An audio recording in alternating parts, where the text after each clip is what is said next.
Hoje eu trago para vocês um dos casos mais famosos da ufologia aqui no Brasil. A história a seguir é a primeira alegação de abdução em todo o mundo.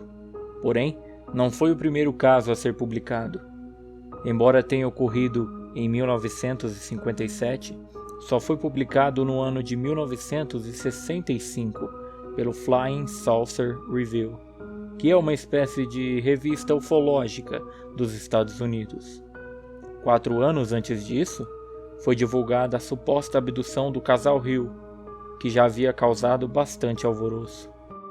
O que trago hoje para vocês é o caso Vilas Boas. Em meados da década de 50, havia um jornalista chamado João Carlos Martins, que era colunista na revista O Cruzeiro. Em sua coluna, ele publicava histórias sobre discos voadores e sempre pedia para que os leitores enviassem por carta relatos de aparições ou até mesmo contatos. No final de 1957, dentre várias cartas que havia recebido, a que mais lhe chamou a atenção na ocasião foi a carta de Antônio Vilas Boas. Nessa época, o jornalista ficou tão impressionado com a história daquele rapaz que enviou ajuda financeira a ele, para que ele pudesse ir ao Rio de Janeiro para relatar melhor tudo o que havia naquela carta. Antônio Vilas Boas, que é o personagem principal dessa incrível história, era filho de Jerônimo e Enésia, fazendeiros que moravam em São Francisco de Sales, Minas Gerais. Os pais de Antônio tiveram ao todo 5 filhos, sendo eles 3 homens e 2 mulheres. A família trabalhava duro na fazenda. Lavravam a terra com apenas um trator. Por isso, dividiam o trabalho em 2 turnos, um diurno e outro noturno. Durante o dia, trabalhavam os funcionários da fazenda, e à noite, Antônio normalmente trabalhava sozinho, mas em alguns dias tinha a companhia de um de seus irmãos. Todos os fatos estranhos ocorridos tiveram início na noite do dia 5 de outubro de 1957, quando a família de Antônio havia recebido visitas, e por esse motivo, quando foram dormir, já era perto das 11 da noite, um pouco mais tarde do que de costume. Era uma noite muito quente, estava muito calor, então Antônio, que dormia no mesmo quarto que seu irmão João, abriu a janela. Ao abri-la, viu uma espécie de luz branca muito intensa e brilhante, perto do curral. A luz era realmente forte e iluminava boa parte do ambiente.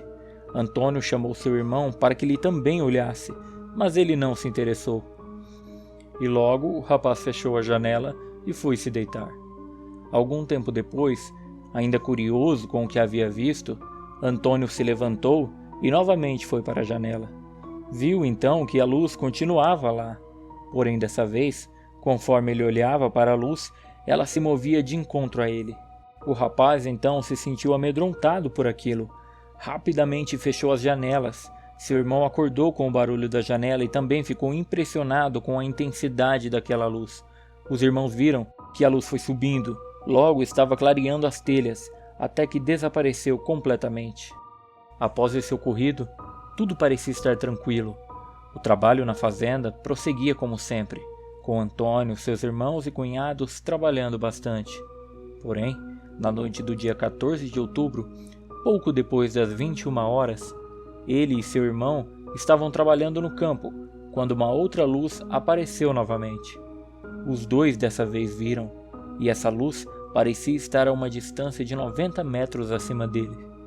Antônio então ficou muito curioso e resolveu segui-la para investigar o que era. Quando conseguiu chegar perto, a luz se distanciou, fugindo do rapaz, indo rapidamente para o outro lado do campo. Ele então foi até lá e novamente aquela luz se evadiu rapidamente. Por várias vezes ele tentou chegar perto daquela luz, mas não teve sucesso. O rapaz então desistiu e voltou para perto de seu irmão. Mesmo assim, ele afirma que a luz permaneceu onde estava. Na noite do dia 15, Antônio trabalhou como sempre fazia na plantação, porém dessa vez não havia ninguém com ele. Em torno de 1 da manhã do dia 16, o rapaz estava no mesmo local onde havia presenciado aquela luz na noite anterior. Ele novamente avistou uma luz, mas dessa vez tinha uma coloração avermelhada e vinha em sua direção em alta velocidade.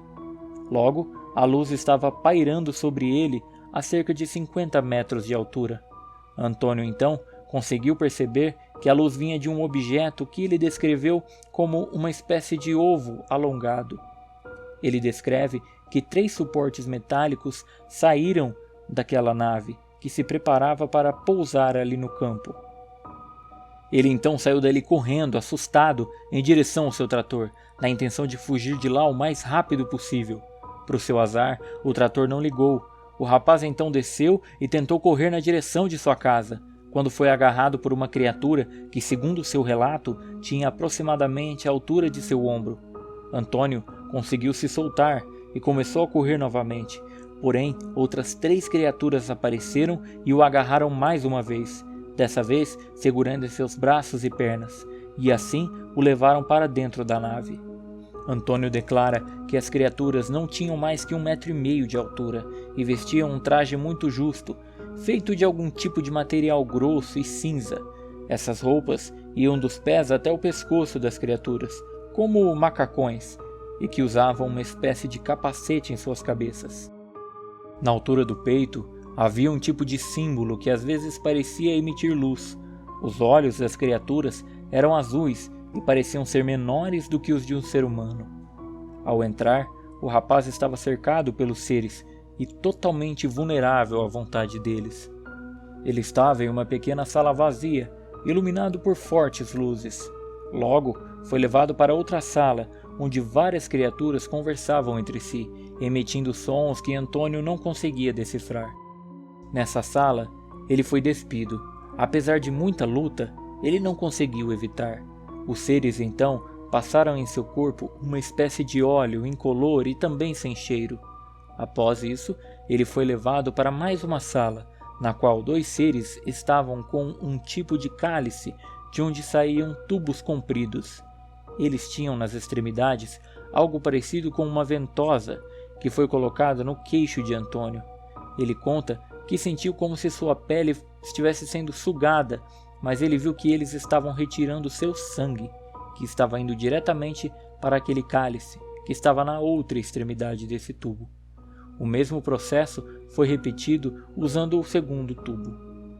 Existem registros de que essas ações com os tubos deixaram marcas na pele do rapaz, que foram examinadas pelo Dr. Olavo Fontes, que as descreveu em um laudo que foi emitido no dia 22 de fevereiro de 1958. 2 pequenas manchas hipercrômicas, uma de cada lado do queixo, de pequeno tamanho e formato mais ou menos arredondado. Uma delas tem o diâmetro de uma moeda de 10 centavos, sendo a outra um pouco maior e de aspecto mais irregular. A pele sobre essas regiões se apresenta mais lisa e adelgaçada, como se tivesse sido renovada recentemente, ou como se fosse algo atrofiado. Não há nenhum elemento que permita fazer qualquer avaliação sobre a natureza e a idade dessas marcas. Apenas se pode dizer que são cicatrizes de alguma lesão superficial com hemorragia subcutânea associada, tendo pelo menos 1 mês e no máximo 12 meses de existência. Aparentemente, essas marcas não são definitivas e desaparecerão provavelmente ao cabo de alguns meses. Nenhuma outra mancha ou marca semelhante foi assinalada. Antônio então foi deixado sozinho em uma sala onde havia uma fumaça com cheiro péssimo e sufocante. Ele esperou até que surgiu uma mulher nua. Então ele ficou espantado. A mulher tinha cabelos louros, repartidos ao meio, e tinha grandes olhos azuis. De acordo com seu relato, ela era muito bela. Fato que chamou a atenção do rapaz foi que ela tinha pelos avermelhados em suas axilas. Ela se aproximou dele e ele já começou a desconfiar de suas intenções. A tal mulher começou a tocar em Antônio, que logo começou a se sentir atraído por ela. Bem, o resumo desse momento é que Antônio Vilas Boas se relacionou de forma íntima com aquela mulher extraterrestre. Após o fato consumado, ela se levantou, apontou para sua própria barriga, para ele e depois para o céu. Logo depois disso, ela saiu da sala. Antônio diz que nesse momento suas roupas foram devolvidas. Ele então começou a ser levado para fora da nave. Ele até tentou pegar um objeto que viu lá dentro para que servisse como prova de tudo aquilo que ele havia passado. Porém, as criaturas perceberam e impediram que ele conseguisse sair com algo de lá. Ele calcula que tenha ficado por mais de 4 horas lá dentro. Após ter passado por tal experiência, Antônio diz que começou a sofrer com coisas como dor de cabeça, falta de apetite, sonolência excessiva, dores no corpo, náuseas e até lesões cutâneas, sintomas que são parecidos com os de alguém que foi exposto à radiação. Porém, dizem também que as marcas que Antônio Vilas Boas apresentava eram hematomas que poderiam facilmente ter sido auto-infligidos e que pouco tempo depois desapareceram, o que não aconteceria caso fossem efeito de radiação. A realidade é que não existem evidências de que tudo que o agricultor relatou seja real. Então cabe a você aí decidir o que acha. E então, você acredita no caso Vilas Boas? Deixe aqui embaixo nos comentários. Se você gostou desse vídeo, deixe o seu like e inscreva-se no canal caso ainda não seja inscrito. E se puder, compartilhe com seus amigos para ajudar no crescimento do canal. Muito obrigado por estar comigo até aqui e até a próxima.